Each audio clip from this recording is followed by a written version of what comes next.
What's going on, guys? Dan Watson. Let's talk back button focus. This has been an issue that has been kind of debated for the longest time. I know a ton of people that swear by back button focus. I'm gonna tell you why I don't shoot with it and why I don't think that you should.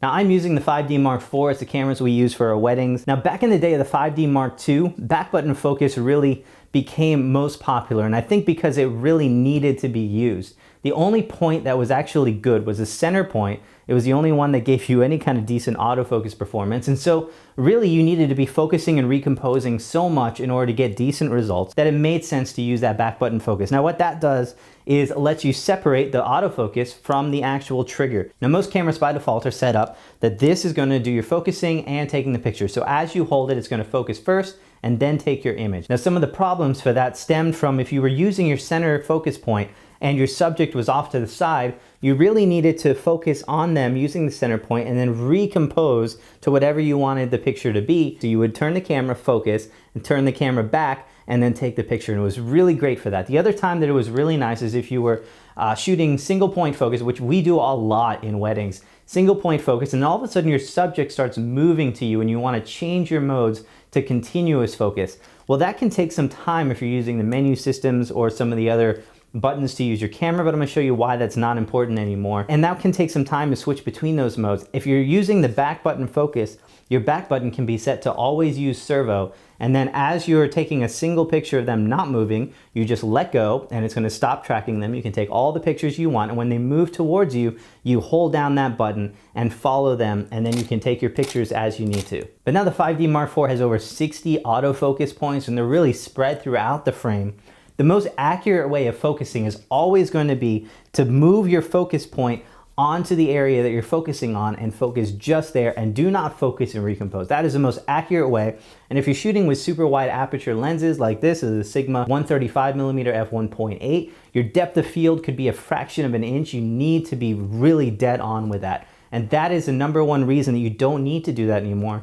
You can set your focus point exactly to where it needs to be and take your image as it should be. Now, also, cameras like this have the ability to quick change between single and servo. So I have that set to my depth of field preview button. So as I press that, it will switch between single shot and my AI servo.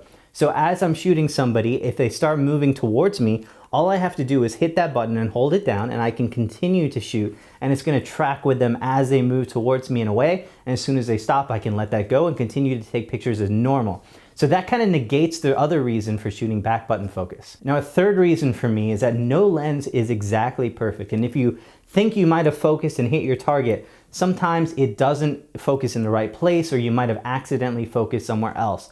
One thing that I like is every time it's going to refocus, and what that means is that if the first time by some chance it missed the focus, the second and third time that I take that picture, it's going to refocus, and most likely one of those shots is going to be dead on, if not all of them. But if you're using back button focus, you're basically going to focus once on your subject and then continue to take pictures. If that focus, that initial focus, was not dead on, then all of your images are going to be out of focus. So I'm interrupting that video to just kind of bring you this from the future, and I just wanted to kind of wrap it up into 4 main points, and that is there is nothing more accurate than actually picking your focus point, putting on the subject, and focusing it every time. There's so much potential for you to move, your subject to move, if you change focal lengths at all, if you bump this manual focus ring. Any of that stuff is going to alter your image, and anytime you focus and recompose, it does change your distance to subject just so slightly, and so all of that can influence your image. Plus, you just can't tell me that focusing with this one button, taking the picture with the same button, isn't just that little bit faster. And if you're shooting in single point, which I do most of the time on a still subject, you get that focus confirmation beep, and then every time it's the camera telling you back that I nailed it, I'm in focus, I've got the picture I want, you're good to take your picture. And in that off chance that the focus system does miss, it almost always does it on the first image. If you're using back button focus and you focus and the camera just missed it a little bit, then every image from there on out in that series of images before you focus again is going to be out of focus. Whereas if you're focusing every single time, then maybe you miss one, but all the other images should be in focus because your camera system autofocus is about 99%, but it's not 100%. And so it's just the most beneficial way, I think, to do it. So back to the main video. Sorry for the interruption. Just wanted to clarify those points. Now there still are times that you might need to focus and recompose, so how I have my camera set up is going into the custom controls. I have my normal shutter button used for autofocus and taking the picture, and then I have my AF on button, which is set up to do AF off. And what that means is that if I press that, it will stop autofocusing. So if I focus on my subject and I hit my AF off button, it's gonna stop. It will not focus when I re-hit the trigger. So it basically triggers in my back button focus temporarily. Now, as soon as I let that button go, it goes back to my normal shooting. Now, this works for me because most of the time I do want the shutter button controlling both my autofocus and taking the picture. And that is a great way for me to be super fast and really the most accurate way of guaranteeing that all of my subjects are in focus. And again, I can switch between single and servo in an instant by just pushing this button. You don't have to go into the menus, and it works extremely well. Now, the 5D Mark IV does kind of have this souped up back button focus way of doing things. And let me show it to you. I'm gonna look at using my AE lock button and set that up to how we would normally do back button focus.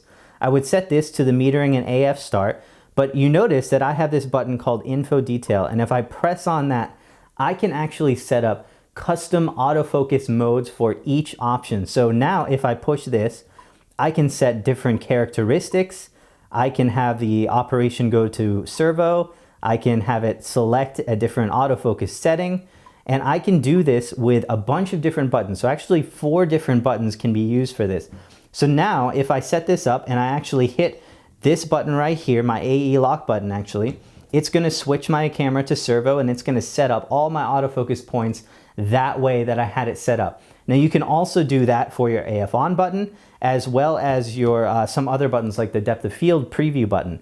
You can also assign those controls to one of your custom buttons, and you have 3 custom buttons. So between all of those, you can set up different profiles. So if I set to custom 1, then all of these can be set to one option. So let's say I'm set custom 1 set up to sports, and my sports are set up to these 3 buttons do whatever I want to do for sports. And then I have custom 2 set up for portraits. And so you can really get some very, very cool stuff. But let me tell you this, as you hold that down, even if you have your front shutter button set up to the normal way of taking pictures, which is autofocus and taking the image, these back buttons will override that. So you can still keep this as your normal way of shooting, and then you can prioritize the back button focus if you ever want to engage some of those custom shooting modes. So overall, you need to do what's comfortable for you. If you're a back button shooter for years and years, you can continue to do that. You need to be a little bit careful about focusing and recomposing, especially if you're using some very accurate, very sharp, wide aperture lenses like this. And I would recommend over time looking at going back to this. I mean, these focus systems are only going to get more advanced. The AF points are going wider from the center. Some new cameras like the Sony A9 have it that you can pretty much focus anywhere in the entire frame. Focusing and recomposing is really a thing of the past, and with that comes less need to be able to use back button focus. So those are my thoughts on it. That's why I don't shoot with it. You can take that, sound off below if you have any other reasons why you like to use back button focus. But again, use what works for you, and then kind of take these points and combine it with some of the reasons that you do shoot back button focus and see if that applies for you. But for those of you who don't have a method yet and have heard about this back button focus, it's really not all that it used to be, and it's maybe not something that you should consider shooting with. So thanks for watching, subscribe, like, I appreciate it. Check out some of our other videos, and we'll be back with some more really, really soon.